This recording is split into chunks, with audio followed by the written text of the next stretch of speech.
ஒரு மனதோர அனைவரும் வாழ்வு அருள் ஒளி வீசும் ஒரு வழி பிரிவினை மாய்த்து திருமறை காப்போம், பிரிவினை மாய்த்து திருமறை காப்போம், பரிவுள்ள இறைவனின் திருவுளம் காண்போம்.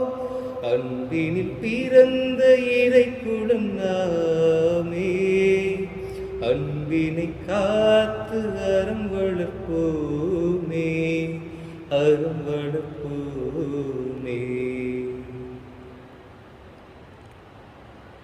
தந்தை மகன் தூயாவியாரின் பெயராலே ஆமென். நம் ஆண்டவராகிய இயேசு கிறிஸ்துவின் அருளும் கடவுளின் அன்பும் தூய ஆவியாரின் நட்புறவும் உங்கள் அனைவரோடும் இருப்பதாக. உம்மான்மாவோடும் இருப்பதாக. இறையேசுவில் அன்புக்குரிய சகோதர சகோதரிகளை, இன்று தாயாம் திருச்சபையானது பொது காலத்தின் 27வது ஞாயிற்றுக்கிழமையில் அடியெடுத்து வைக்கின்றது. இந்த நாளில் நாம் அனைவரும் திருமண உறவை பற்றி சிந்தித்து பார்ப்போம். ஒரு ஆணையும் பெண்ணையும் சமுதாயம் ஒன்றாக வாழ நினைக்கின்றது என்றால் அது திருமணமாகின்றது. இறையேசுவில் அன்புக்குரிய சகோதர சகோதரிகளை, இன்று தாயாம் திருச்சபையானது பொது காலத்தின் 27வது ஞாயிற்றுக்கிழமையில் அடியெடுத்து வைக்கின்றது. இந்த நாளில் நாம் அனைவரும் நம்முடைய குடும்ப வாழ்க்கையை பற்றி சிந்தித்து பார்ப்போம். ஒரு ஆணும் பெண்ணும் சேர்ந்து வாழ சமுதாயம் அங்கீகரிக்கின்றது என்றால் அது திருமணம் என்கின்றோம். அந்த திருமணத்தை திருச்சபை அங்கீகரிக்கின்றது என்றால் அதை திருவரு சாதனம் என்கின்றோம். இன்று நாம் நமது திருமண வாழ்க்கையை பற்றி சிந்தித்து கொண்டிருக்கும் இந்த நாளில் நாம் நம்முடைய வாழ்க்கையில் அனுபவித்த ஒவ்வொரு கஷ்டங்களையும் துன்பங்களையும் நான் நினைத்து பார்ப்போம். இந்த நாளில் நம் இறைவன் நம் ஒவ்வொருவரையும் ஆசீர்வதிக்க வந்திருக்கின்றார். இந்த நாளில் நாம் அனைவரும் நம்முடைய குடும்பத்தில் இருக்கின்ற ஒவ்வொருவரையும் இறைவன் பாதத்தில் சமர்ப்பிப்போம். மேலும் நம்முடைய வாழ்க்கையில் தடையாக இருக்கின்ற குற்றங்கள் குறைகள் அனைத்தையும் நினைத்து மனவருந்தி மன்னிப்பு கேட்போம். எல்லாம் வல்ல இறைவனிடமும் சகோதர சகோதரிகளே, உங்களிடமும் நான் பாவியனை ஏற்றுக்கொள்கின்றேன். ஏனெனில் என் சிந்தனையாலும் சொல்லாலும் செயலாலும் கடமையில் தவறியதாலும் பாவங்கள் பல செய்தேன். என் பாவமே, என் பாவமே, என் பெரும் பாவமே. ஆகையால் எப்போதும் கன்னியான புனித மரியாவையும் வானத்துதர் புனிதர் அனைவரையும் சகோதர சகோதரிகளே உங்களையும் நம் இறைவனாகிய ஆண்டவரிடம் எனக்காக வேண்டிக் கொள்ள மன்றாடுகிறேன். எல்லாமல்ல இறைவன் நம் மீது இரக்கம் வைத்து நம் பாவங்களை மன்னித்து நம்மை நிலை வாழ்வுக்கு அழைத்து செல்வாராக. ஆமென். ஆண்டவரே இரக்கமாயிரும், ஆண்டவரே இரக்கமாயிரும், கிறிஸ்துவே இரக்கமாயிரும், கிறிஸ்துவே இரக்கமாயிரும், ஆண்டவரே இரக்கமாயிரும், ஆண்டவரே இரக்கமாயிரும். உன்னதங்களிலே கடவுளுக்கு மாட்சி உண்டாகுக, உலகினிலே நன்மனதோர்க்கு அமைதியாகுக. உம்மை புகழ்கின்றோ, உம்மை வாழ்த்துகின்றோ, உம்மை ஆராதிக்கின்றோ, உம்மை மாட்சிப்படுத்துகின்றோ. உமது மேலான மாட்சியின் பொருட்டு உமக்கு நன்றி கூறுகின்றோம். ஆண்டவராகிய இறைவா, வானுலக அரசரே, எல்லாம் வல்ல தந்தையாகிய இறைவா, ஒரே மகனை உதித்த ஆண்டவரே, கிறிஸ்துவே. ஆண்டவராகிய இறைவா, இறைவனின் செம்மறியே, தந்தையின் திருமகனே, உலகின் பாவங்களை போக்குபவரே, எங்கள் மேல் இரக்கமாயிரும். உலகின் பாவங்களை போக்குபவரே, எங்கள் மன்றாட்டை ஏற்றருளும். தந்தையின் வலப்பக்கம் வீற்றிருப்பவரே, எங்கள் மேல் இரக்கமாயிரும். ஏனெனில் இயேசு கிறிஸ்துவே, நீர் ஒருவரே தூயவர், நீர் ஒருவரே ஆண்டவர், நீர் ஒருவரே உன்னத, தூய ஆவியாரோடு தந்தையாகிய இறைவனின் மாட்சியில் இருப்பவர் நீரே. ஆமென். மன்றாடுவோமாக. என்றென்றும் உள்ள எல்லாம் வல்ல இறைவா, எங்கள் தகுதிக்கும் நாங்கள் விரும்பி கேட்பதற்கும் மேலாகவே உமது மிகுதியான பரிவிரக்கத்தால் எங்களுக்கு அருளுகின்றீர். அதனால் எங்கள் மீது உமது இரக்கத்தை பொழிந்து மனசான்றுக்கு அச்சங்கள் வைப்பவற்றை மன்னித்து நாங்கள் கேட்க தயங்கும் மன்றாட்டை நிறைவேற்றுவீராக. உம்மோடு தூய் ஆவியாரின் ஒன்றிப்பில் இறைவனாம் என்றென்று வாழ்ந்து ஆட்சி செய்கின்ற உம் திருமகனும் எம் இறைவனாம் இயேசு கிறிஸ்து வழியாக உம்மை மன்றாடுகின்றோம். ஆமென். முதல் வாசகம். இருவரும் ஒரே உடலாயிருப்பர். தொடக்க நூலிலிருந்து வாசகம். அதிகாரம் 2, இறைவசனங்கள் 18 முதல் 24 முடிய. அனைத்தையும் படைத்து முடித்த பின் ஆண்டவராகிய கடவுள், மனிதன் தனிமையாக இருப்பது நல்லதன்று, அவனுக்கு தகுந்த துணையை உருவாக்குவேன் என்றார். ஆண்டவராகிய கடவுள் மண்ணிலிருந்து எல்லா காட்டு விலங்குகளையும் வானத்து பறவைகளையும் உருவாக்கி அவற்றிற்கு மனிதன் என்ன பெயரிடுவான் என்று பார்க்க அவற்றை அவனிடம் கொண்டு வந்தார். உயிருள்ள ஒவ்வொன்றுக்கும் அவன் என்ன பெயரிட்டானோ அதுவே அதன் பெயராயிற்று. கால்நடைகள், வானத்து பறவைகள், காட்டு விலங்குகள் ஆகிய எல்லாவற்றிற்கும் மனிதன் பெயரிட்டான். தனக்கு தகுந்த துணையையோ மனிதன் காணவில்லை. ஆகவே ஆண்டவராகிய கடவுள் மனிதனுக்கு ஆழ்ந்த உறக்கம் வரச் செய்து, அவன் உறங்கும் பொழுது அவன் விலா எலும்பு ஒன்றை எடுத்துக்கொண்டு எடுத்த இடத்தை சதையால் அடைத்தார். ஆண்டவராகிய கடவுள் நாம் மனிதரிடம் இருந்து எடுத்த விலா எலும்பை ஒரு பெண்ணாக உருவாக்கி மனிதனிடம் அழைத்து வந்தார். அப்பொழுது மனிதன், இதோ இவளே என் எலும்பின் எலும்பும் சதையின் சதையும் ஆனவள், ஆணிடமிருந்து எடுக்கப்பட்டதால் இவள் பெண் என்று அழைக்கப்படுவாள் என்றான்.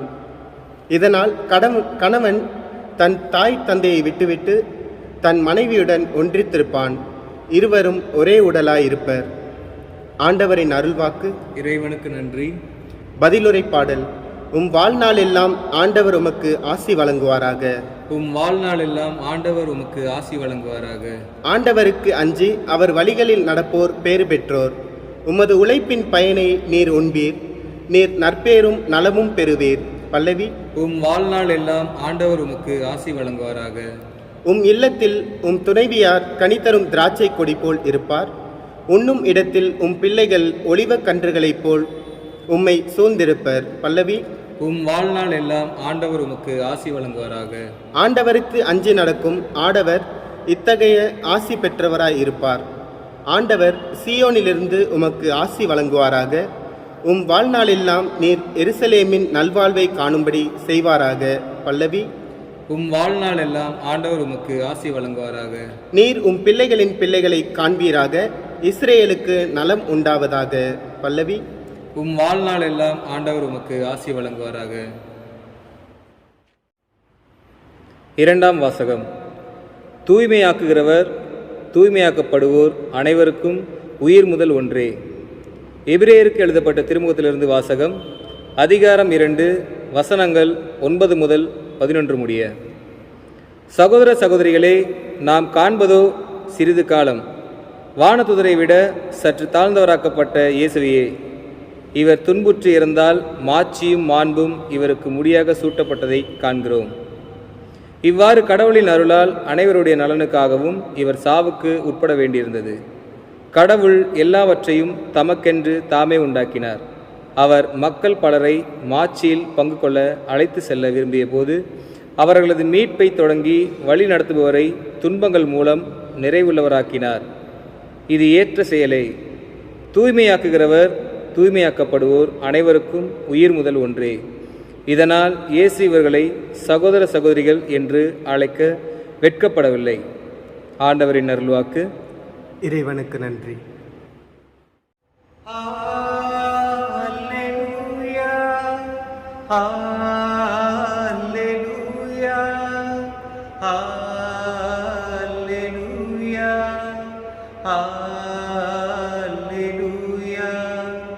அல்லேலூயா, அல்லேலூயா, அல்லேலூயா, அல்லேலூயா, அல்லேலூயா, அல்லேலூயா, அல்லேலூயா. நாம் ஒருவர் மற்றவரிடம் அன்பு கொண்டுள்ளோம் என்றால் கடவுள் நம்மோடு இணைந்திருப்பார். அவரது அன்பு நம்மிடம் நிறைவு பெறும். அல்லேலூயா, அல்லேலூயா, அல்லேலூயா, அல்லேலூயா, அல்லேலூயா. ஆண்டவர் உங்களோடு இருப்பாராக. உம் ஆன்மாவோடும் இருப்பாராக. மார்க்கு எழுதிய தூய நற்செய்தியிலிருந்து வாசகம். ஆண்டவரே, மாட்சி உமக்கே.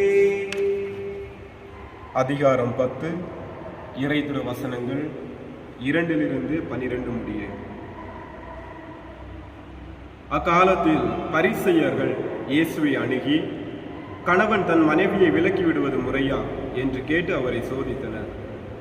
அவர் அவர்களுக்கு மறுமொழியாக, மோசே உங்களுக்கு இட்ட கட்டளை என்ன என்று கேட்டார். அவர்கள், மோசே மனவிலக்கு சான்றிதழ் எழுதி அவரை விலக்கிவிடலாம் என்று அனுமதி அளித்துள்ளார் என்று கூறினார்கள். அதற்கு இயேசு அவர்களிடம், உங்கள் கடின உள்ளத்தின் பொருட்டே அவர் இக்கட்டளையை எழுதி வைத்தார். படைப்பின் தொடக்கத்திலேயே கடவுள் ஆணும் பெண்ணுமாக அவர்களை படைத்தார். இதனால் கணவன் தன் தாய் தந்தையை விட்டுவிட்டு தன் மனைவியுடன் ஒன்றித்திருப்பான். இருவரும் ஒரே உடலாயிருப்பர். இனி அவர்கள் இருவர் அல்ல, ஒரே உடல். எனவே கடவுள் இணைந்ததை மனிதன் பிரிக்காதிருக்கட்டும் என்றார். பின்னர் வீட்டில் இதை பற்றி மீண்டும் சீடர் அவரை கேட்டனர். இயேசு அவர்களை நோக்கி, தன் மனைவியை விலக்கிவிட்டு வேறொரு பெண்ணை மணப்பவன் எவனும் அவருக்கு எதிராக விபச்சாரம் செய்கிறான். தன் கணவரை விலக்கிவிட்டு வேறொருவரை மணக்கும் எவளும் விபச்சாரம் செய்கிறான் என்றார். இது ஆண்டவரின் அருள்வாக்கு. கிறிஸ்துவே, உமக்கு புகழ். இறையேசுவில் அன்புக்குரிய சகோதர சகோதரிகளை, ஏதேன் தோட்டத்தில் நடந்த முதல் காதல் கவிதை, மனிதன் பேசிய முதல் வார்த்தை, இவளை என் சதையின் சதையாகவும் இவளை என் எலும்பின் எலும்பாகவும் இருப்பாள். இந்த வார்த்தைக்கு விளக்கத்தை நாம் நற்செய்தியில் பார்க்கின்றோம். இயேசு பரிசேயரிடம் கணவனும் மனைவியும் ஒரே உடலாகவும் இருவரும் இனி இருவர் அல்ல ஒருவர் என இயேசு அழகாக கூறுகின்றார். கடவுள் இணைத்ததை மனிதன் பிரிக்காதிருக்கட்டும் என்ற வார்த்தைக்கு ஏற்ப திருமணமான ஒவ்வொரு குடும்பங்களும் நடந்து கொள்ள வேண்டும். இயேசுவில் அன்புக்குரியவர்களை, ஒரு நாள் ஒரு கணவன் மனைவியை கூட்டிக் கொண்டு ஒரு துறவியிடம் சென்றார். அப்பொழுது அந்த கணவன் அந்த துறவியிடம், சாமி, 43 ஆண்டுகளாக நான் நரகத்தில் வாழ்ந்து கொண்டிருக்கின்றேன் என்று அந்த கணவன் சொல்ல, அதற்கு மறுமொழியாக அவனுடைய மனைவி, 43 ஆண்டுகள் நரகத்தில் இருந்து 6 பிள்ளைகளை பெற்றெடுத்தாயே, அப்ப மோட்சத்தில் இருந்திருந்தால் எத்தனை குழந்தைகளை நீ பெற்றெடுத்திருப்பாய் என்று அந்த மனைவி கேட்கின்றார். அன்புக்குரியவர்களே, திருமணமானது சொர்க்கத்தில் நிச்சயிக்கப்பட்டது என்பதை நாம் கேள்விப்பட்டிருக்கின்றோம். ஆனால் இந்த சொர்க்கத்தில் நிச்சயிக்கப்பட்ட இந்த திருமணமானது நரகத்தில் நாம் வாழ்ந்து கொண்டிருக்கின்றோம். நற்செய்தியில் இயேசு பரிசேயர்களிடம், கணவனும் மனைவியும் இனி ஒரே உடலாக இருப்பார்கள், இவர்கள் இருவர் அல்ல, இவர்கள் ஒரே உடல் என்று இயேசு அழகாக சொல்கின்றார். அன்புக்குரிய சகோதர சகோதரிகளை, இன்று 21ஆம் நூற்றாண்டில் நாம் பார்க்கின்றோம், கணவனும் மனைவியும் பிரிந்து வாழ ஆசைப்படுகின்றார்கள். இதற்கு காரணம் என்னவாக இருக்கும்? ஒரு குடும்பத்தில் ஒற்றுமை இல்லை என்றால் அவர்கள் பிரிந்து வாழ நினைப்பார்கள். ஒரு குடும்பத்தில் நம்பிக்கை இல்லை என்றால் அவர்கள் பிரிந்து வாழ நினைப்பார்கள். ஆனால் நாம் பிரிந்து வாழாமல் சந்தோஷமாக வாழ நாம் எதை செய்ய வேண்டும் என்பதை திருக்குடும்பமானது நாம் அனைவருக்கும் கற்றுத்தருகின்றது. திருக்குடும்பத்தில் நாம் யார் யாரை பார்க்கின்றோம்? திருக்குடும்பத்தில் அன்னை மரியாளையும் யோசேப்பையும் இயேசுவையும் பார்க்கின்றோம். இந்த குடும்பமானது நாம் அனைவருக்கும் ஒரு பெரிய உதாரணமாக இருக்கின்றது. நாம் நற்செய்தியில் வாசிக்க கேட்கின்றோம், அன்னை மரியாள் 7 இடத்தில் பேசியதை பார்க்கின்றோம். அந்த 7 வார்த்தைகள் என்னவாக இருக்கும்? லூக்கா 1 அதிகாரத்தில் நான் பார்த்தோம் என்றால், இது எப்படி நிகழும்? நான் கன்னி ஆயிற்றே. 2வது, நான் ஆண்டவரின் அடிமை, உமது சொற்படியை நிகழட்டும் என்பார். 3வது, மரியாளின் வார்த்தையை கேட்டபோது எலிசபெத் அம்மாளுடைய வயிற்றில் இருந்த குழந்தை அக்களிக்கின்றது. 4வது, ஆண்டவரே, எனது உள்ளம் உம்மை போற்றி பெருமைப்படுகின்றது. 5வது, மகனே, ஏன் இப்படி செய்தாய்? 6வது, இயேசுவிடம் திராட்சை ரசம் தீர்ந்துவிட்டது என்பார். 7வது, அவர் உங்களுக்கு சொல்வதை நீங்கள் செய்யுங்கள் என்பார். மரியாள் பேசிய 7 வார்த்தைகளை கேட்டோம். ஆனால் ஒரு முறை கூட தனக்கென்று எதையும் கடவுளிடம் இருந்தோ, இயேசுவிடம் இருந்தோ, யோசேப்பிடம் இருந்தோ கேட்கவில்லை. அன்னை மரியாள் தன்னுடைய வாழ்க்கையை முழுமையாக கடவுளுக்கு அர்ப்பணிக்கின்றார். அதை தான் நாம் இன்று நம்முடைய வாழ்க்கையில் கற்றுக்கொள்ளக்கூடியதாக இருக்கின்றது. அதாவது எந்த ஒரு எதிர்பார்ப்பும் இல்லாமல் நாம் வாழ வேண்டும். இன்று நம்முடைய வாழ்க்கையில் நாம் பல எதிர்பார்ப்புகளை நம்முடைய வாழ்க்கையில் நாம் வைத்திருக்கின்றோம். ஒரு பெரிய வீடை கட்ட வேண்டும், சொத்துக்களை சேமிக்க வேண்டும், குழந்தைகளுக்கு படிப்பு கொடுக்க வேண்டும் என்று பலவிதமான கற்பனைகளை நாம் மனதில் பதித்து வைத்திருக்கின்றோம். ஆனால் அன்னை மரியாள் எந்த ஒரு எதிர்பார்ப்பும் இல்லாமல் வாழ்ந்ததால் தன்னுடைய வாழ்க்கையில் அவள் எந்த ஒரு ஏமாற்றத்தையும் அவள் அடைந்ததில்லை. ஆனால் இன்று நாம் பெரிய எதிர்பார்ப்போடு இருப்பதால் இன்று நம்முடைய வாழ்க்கையில் நாம் பலவிதமான தோல்விகளையும் ஏமாற்றத்தையும் நாம் சந்தித்துக் கொண்டிருக்கின்றோம். அன்புக்குரிய இறை மக்களை, இன்று கணவன் மனைவியும் இதே எதிர்பார்ப்பு இல்லாமல் நாம் வாழ வேண்டும். இன்று கணவன் மனைவியிடமோ, மனைவி கணவனிடமோ ஒரு எதிர்பார்ப்பை வைக்கும்போது அந்த எதிர்பார்ப்பு பூர்த்தி ஆகாமல் இருக்கும்போது நாம் பெரும் சோகத்தில் அடைகின்றோம். மரியாவை போன்று யோசேப்பும் கடவுளிடம் இருந்தோ, மரியாளிடம் இருந்தோ, இயேசுவிடம் இருந்தோ எதுவும் எதிர்பார்க்கவில்லை. மரியாள் 7 வார்த்தைகள் பேசியதாக கேட்டோம். ஆனால் யோசேப்பு நற்செய்தியில் எதுவும் பேசியதாக நாம் பார்த்ததில்லை. ஆனால் யோசேப்பு 7 வியாகுலங்களை அனுபவித்திருக்கின்றார். என்னவாக இருக்கும் அந்த 7 வியாகுலங்கள்? 1, மத்தேயு 1வது அதிகாரம் 18வது வசனத்தில் பார்த்தோம் என்றால், மரியாள் தாயாக இருக்கும் அந்த நிலையில் யோசேப்பு பட்ட கஷ்டங்கள். அதாவது ஒரு பெண் திருமணத்திற்கு முன்னால் கர்ப்பிணியாக இருக்கும்போது அந்த பெண்ணுக்கும் அந்த பெண்ணை சார்ந்தவர்களுக்கும் எந்தவித ஆபத்துக்கள் வரும் என்பதை யோசேப்பு முழுமையாக அறிந்திருந்தார். ஆனால் யோசேப்பு அன்னை மரியாளை எப்படியாவது அந்த ஆபத்திலிருந்து காப்பாற்ற வேண்டும் என்று முன் வருகின்றார். 2வது லூக்கா 2வது அதிகாரம் 7வது வசனத்தில் பார்த்தோம் என்றால், இயேசு பிறப்பதற்கு அவர்களுக்கு ஒரு இடம் கூட கிடைக்கவில்லை. யோசேப்பு மரியாவும் வீதி வீதியாக அலைந்தார்கள், வீடு வீடாக சென்றார்கள். ஆனால் அவர்களுக்கு ஒரு இடம் கூட கிடைக்கவில்லை. எப்படி கஷ்டமாக இருந்திருக்கும் அன்புக்குரியவர்களை. இன்று நாம் அனைவரும் அனைத்து வகையான வசதிகளை நாம் வைத்திருக்கின்றோம். ஆனால் நம்முடைய வாழ்க்கையில் சந்தோஷம் இல்லை, மகிழ்ச்சி இல்லை. ஏன்? நாம் அனைவரும் சிந்திப்போம்.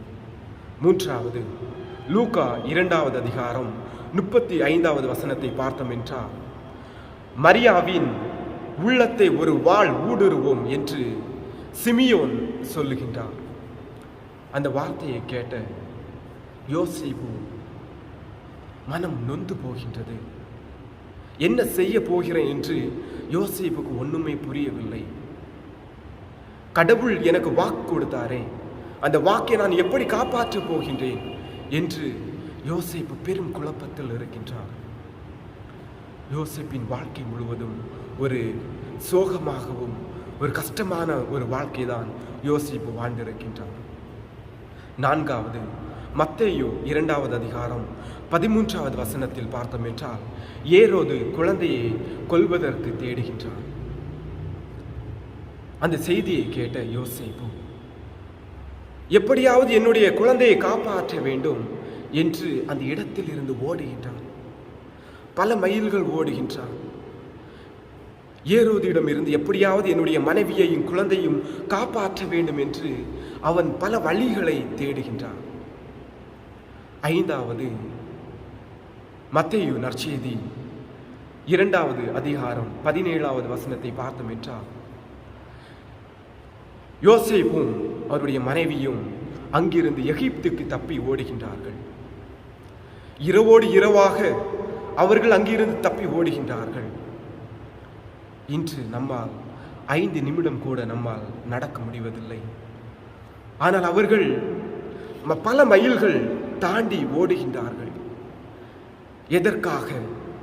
தன்னுடைய வாழ்க்கையை காப்பாற்றுவதற்காகவா? இல்லை, நாம் அனைவரும் மகிழ்ச்சியாக இருக்க வேண்டும் என்பதற்காகவே அவர்கள் அவருடைய அந்த குழந்தையோடு இந்த பிஞ்சு குழந்தையோடு அவர்கள் ஓடுகின்றார்கள். ஆறாவது, மத்தேயு 2வது அதிகாரம் 22வது வசனத்தில் நாம் வாசிக்கின்றோம். யூதேயாவில் அக்கேலா தன் தந்தைக்கு பிறகு அரசராக வந்ததை கேள்விப்பட்ட பிறகு யோசேப்பு அஞ்சி அங்கேயே இருக்கின்றார். எவ்வளவு பாடுபட்டிருப்பார். தங்குவதற்கு ஒரு இல்லம் இல்லை, பேசுவதற்கு ஒரு மனிதர் இல்லை. அவர்கள் மூவரும், அந்த பிஞ்சு குழந்தை, அன்னை மரியா, யோசேப்பு, அவர்கள் மூவரும் இவர்களுக்கு பயந்து அங்கே தங்கி இருக்கின்றார்கள். ஏழாவது, லூக்கா 2வது அதிகாரம் 41வது வசனத்தில் பார்த்தோம் என்றால், சிறுவனாகிய இயேசு தொலைந்து போன அந்த நிகழ்வை நாம் நினைத்து பார்ப்போம். நம்முடைய குழந்தைக்கு கையில் ஒரு காயம் பட்டால் நாம் எவ்வளவு வேதனைப்படுவோம். யோசேப்பு கடவுள் கொடுத்த அந்த குழந்தையை தொலைத்த போது அவர் எவ்வளவு வேதனைப்பட்டிருப்பார். அன்புக்குரியவர்களே, இன்று நம்முடைய வாழ்க்கையில் நாம் நிம்மதியாக இருக்கின்றோம் என்றால் அன்று அன்னை மரியாளும் யோசேப்பும் பட்ட ஒவ்வொரு கஷ்டத்தினால் மட்டுமே.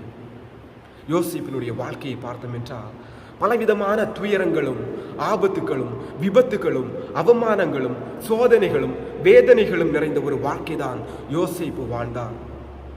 ஆகவே அன்புக்குரியவர்களை, இன்று நாம் யோசேப்பிடம் இருந்து கற்றுக்கொள்ள வேண்டியது என்னவென்றால், எவ்வளவோ கஷ்டங்கள் அனுபவித்தாலும் கூட யோசேப்பு ஒரு இடத்தில் கூட மரியாளிடமோ அல்ல யாரிடமோ ஒரு குறை கூட சொன்னதில்லை. காரணம், கடவுள் கொடுத்த அந்த பொக்கிஷம், கடவுள் கொடுத்த அந்த ஒரு வாழ்க்கையை மகிழ்ச்சியாக வாழ வேண்டும் என்பதனால் மட்டுமே யோசேப்பு தன்னுடைய வாழ்க்கையை முழுமையாக இறைவனுக்கு ஒப்புக் கொடுக்கின்றார்.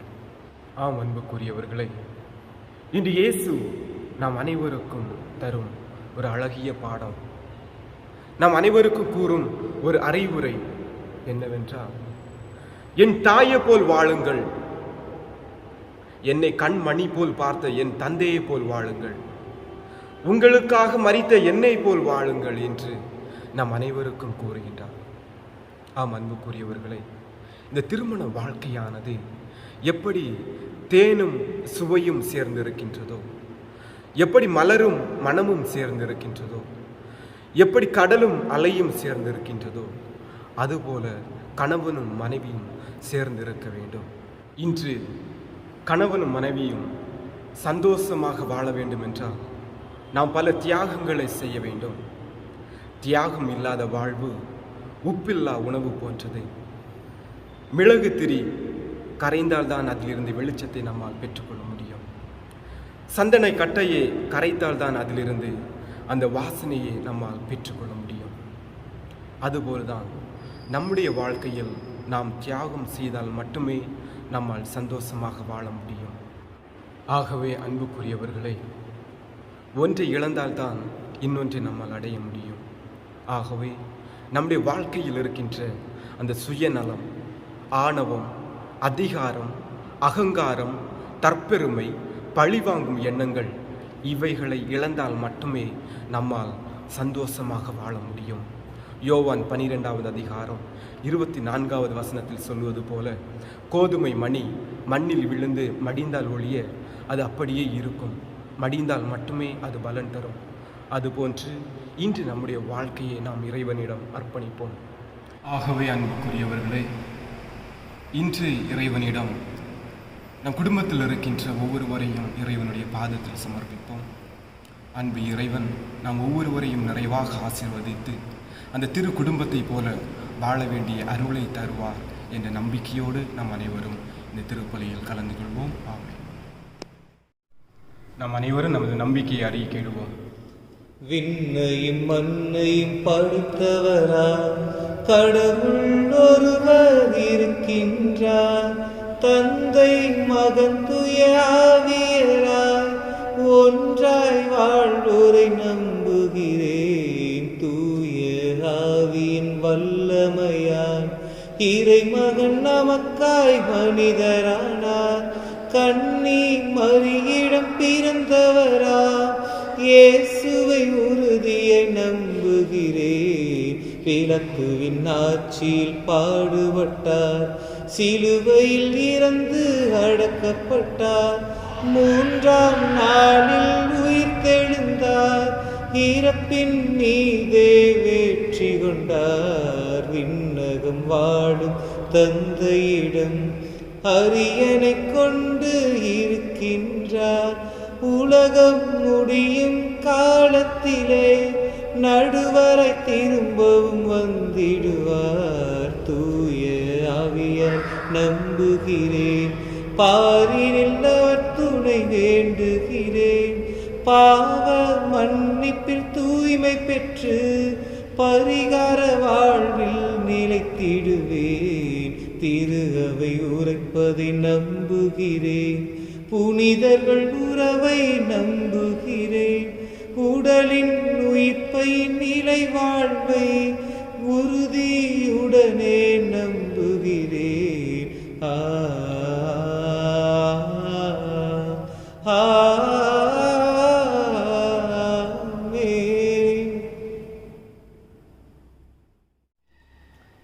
பூத்து குலுங்கும் மலர்களும் இங்கு காய்த்து கனிந்த கனிகளும், ஓங்கி உயர்ந்த மரங்களும் அதை சூழ்ந்து வளர்ந்த செடிகளும், இயற்கை கூறும் கவிதைகள் யாவும் இறைவன் தந்த கொடைகளே. இயற்கை கூறும் கவிதைகள் யாவும் இறைவன் தந்த கொடைகளே. நினைத்தேன் நினைத்தேன் நான் தர அனைத்தும் முந்தன் காணிக்கை. இதயம் பாடும் இனிய பாடும் இறைவா உமக்காக. சகோதர சகோதரிகளே, என்னுடையது உங்களுடையதுமான பலி எல்லாம் வல்ல தந்தையாகி இறைவனுக்கு ஏற்றதாகும்படி மன்றாடுங்கள். ஆண்டவர் தமது பெயரின் புகழ்ச்சிக்காகவும் மாட்சிக்காகவும் நமது நன்மைக்காகவும் புனித திரு அவை அனைத்து நலனுக்காகவும் உமது கையிலிருந்து பலியை ஏற்றுக்கொள்வாராக.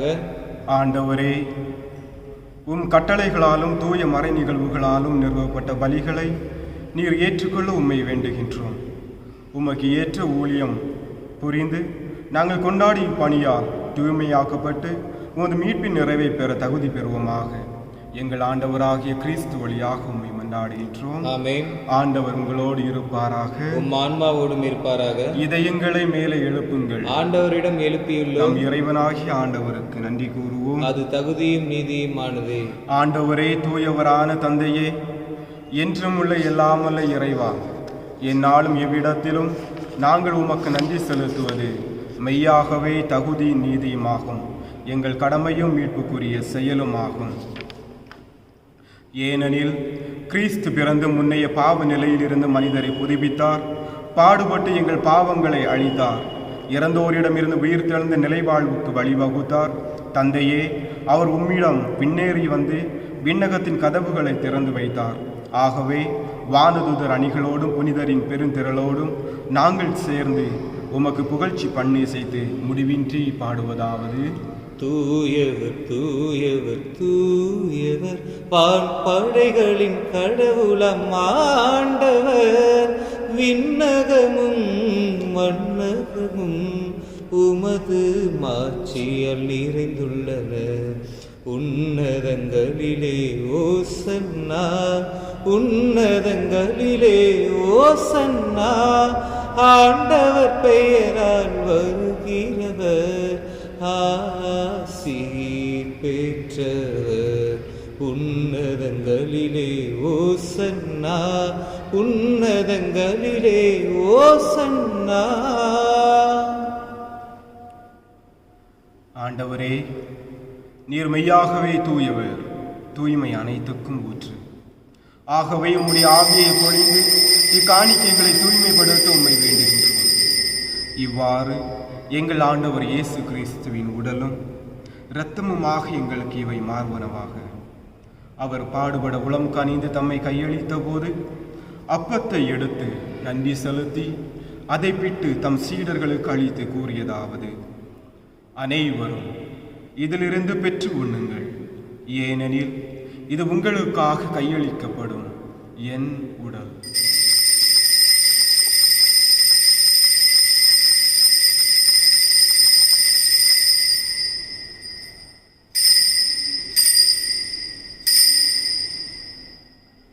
அவ்வண்ணமே இரவு விருந்தை அருந்திய பின் கிண்ணத்தையும் எடுத்து மீண்டும் உமக்கு நன்றி கூறி தம் சீடர்களுக்கு அளித்து அவர் கூறியதாவது: அனைவரும் இதிலிருந்து பெற்று பருகுங்கள், ஏனெனில் இது புதிய நிலையான உடன்படிக்கைக்குரிய என் இரத்தத்தின் கிண்ணம்.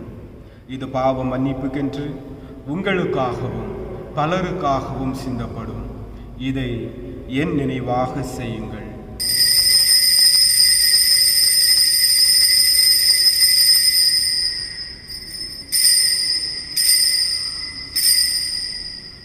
நம்பிக்கையின் மறைபொருள். ஆண்டவரே, நீர் வருமளவும் உமது இறப்பினை அறிக்கையிடுகின்றோ, உமது உயிர்ப்பினையும் எடுத்துரைக்கின்றோ. ஆகவே ஆண்டவரே, நாங்கள் கிறிஸ்துவின் இறப்பினையும் உயிர்ப்பினையும் நினைவு கூர்ந்து வாழ்வு தரும் அப்பத்தையும் மீட்பளிக்கும் கிண்ணத்தையும் உமக்கு ஒப்புக் கொடுக்கின்றோம். உம் திருமுன் நின்று ஊழியம் புரிய தகுந்தவர்கள் என எங்களை ஏற்றுக்கொண்டீர். எனவே உமக்கு நன்றி செலுத்துகின்றோம். மேலும் கிறிஸ்துவின் உடலிலும் இரத்தத்திலும் பங்கு கொள்ளும் எங்களை தூய் ஆவியார் ஒன்று சேர்க்க வேண்டுமென உம்மை தாழ்மையுடன் மன்றாடுகின்றோம். ஆண்டவரே, உலகெங்கும் பரவியிருக்கும் உமது திரு அவையை நினைவு கூர்ந்தருளும். எங்கள் திருத்தந்தை பிரான்சிஸ், எங்கள் ஆயர் ஜார்ஜ் அந்தோனிசாமி, எல்லா திருநிலையினர் ஆகிய அனைவரோடும் உமது திரு அவை அன்பில் நிறைவேற செய்தருளும்.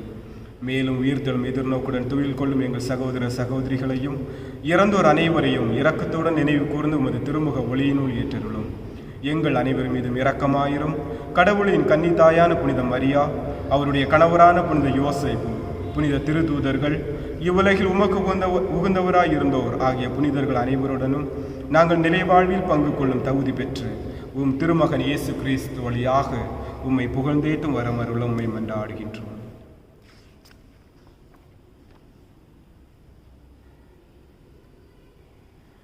இவர் வழியாக இவரோடு இவரில் எல்லாம் வல்ல இறைவனாகிய தந்தையே, தூயாவியாரின் ஒன்றிப்பில் எல்லா புகழும் மாட்சியும் என்றென்று உமக்கு உரியதே. ஆமென், ஆமென், ஆமென். மீட்பரின் கட்டளையால் கற்பிக்கப்பட்டு இறை படிப்பினையால் பயிற்சி பெற்ற நாம் துணிந்து சொல்வோம். விண்ணுலகில் இருக்கின்ற எங்கள் தந்தையே, உமது பெயர் தூயது என போற்ற பெறுக. உமது ஆட்சி வருக. உமது திருவுளம் விண்ணுலகில் நிறைவேறுவது போல மண்ணுலகிலும் நிறைவேறுக. எங்கள் அன்றாட உணவை இன்று எங்களுக்கு தாரும். எங்களுக்கு எதிராக குற்றம் செய்வோரை நாங்கள் மன்னிப்பது போல எங்கள் குற்றங்களை மன்னியும். எங்களை சோதனைக்கு உட்படுத்தாதையும் தீமையிலிருந்து எங்களை விடுவித்தருளும். ஆண்டவரே, தீமை அனைத்திலிருந்தும் எங்களை விடுவித்து எங்கள் வாழ்நாளில் அமைதியை கனிவுடன் அருள உம்மை மன்றாடுகின்றோம். உமது இரக்கத்தின் உதவியால் நாங்கள் பாவத்திலிருந்து எப்போதும் விடுதலை பெற்று யாதொரு கலக்கம் இன்றி நலமாயிருப்போமாக. நாங்கள் எதிர்நோக்கி இருக்கும் பேரின்பத்துக்காகவும் எம் மீட்பராகிய இயேசு கிறிஸ்துவின் வருகைக்காகவும் காத்திருக்கின்றோம். ஏனெனில் ஆட்சியும் வல்லமையும் மாட்சியும் என்றென்றும் உமதே. ஆண்டவரே இயேசு கிறிஸ்துவே, அமைதியை உங்களுக்கு விட்டு செல்லுகின்றேன், என் அமைதியை உங்களுக்கு அளிக்கின்றேன் என்று உம் திருதூதர்களுக்கு மொழிந்தீரே. எங்கள் பாவங்களை பாராமல் உமது திரு அவையின் நம்பிக்கையை கண்ணோக்கி உமது திருவுள்ளத்திற்கு ஏற்ப அதற்கு அமைதியையும் ஒற்றுமையையும் அளித்தருள்வீராக. என்றென்று வாழ்ந்து ஆட்சி செய்கின்றவர் நீரே. ஆமென். ஆண்டவருடைய சமாதானம் உங்கள் அனைவரோடும் என்றும் இருப்பதாக. உம் ஆன்மாவோடும் இருப்பதாக. ஒருவருக்கொருவர் கிறிஸ்து அளிக்கும் அமைதியை பகிர்ந்து கொள்வோம். உலகின் பாவம் போக்கும் இறைவனின் செம்மறியே, எம்மேல் இரக்கம் வையும்.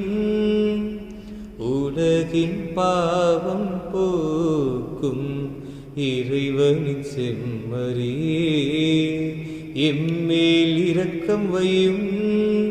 உலகின் பாவம் போக்கும் இறைவனின் செம்மறியே, எமக்கு அமைதி அருளும்.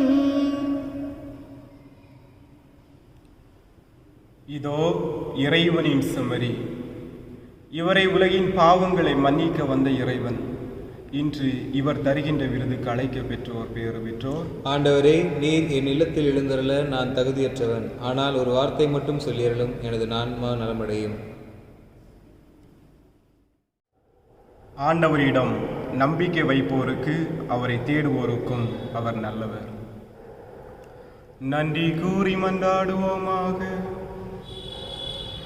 எல்லாம் வல்ல இறைவா, நாங்கள் பெற்றுக்கொண்ட கிறிஸ்துவின் அருள் அடையாளத்தால் புத்துணர்வும் ஊட்டமும் பெறுகின்றோம். இவ்வாறு நாங்கள் அவராகவே மாறிட எங்களுக்கு அருள்வீராக. எங்கள் ஆண்டவராகிய கிறிஸ்து வழியாக உம்மை மன்றாடுகின்றோம். ஆமென். ஆண்டவர் உங்களோடு இருப்பாராக. உம் ஆன்மாவோடும் இருப்பாராக.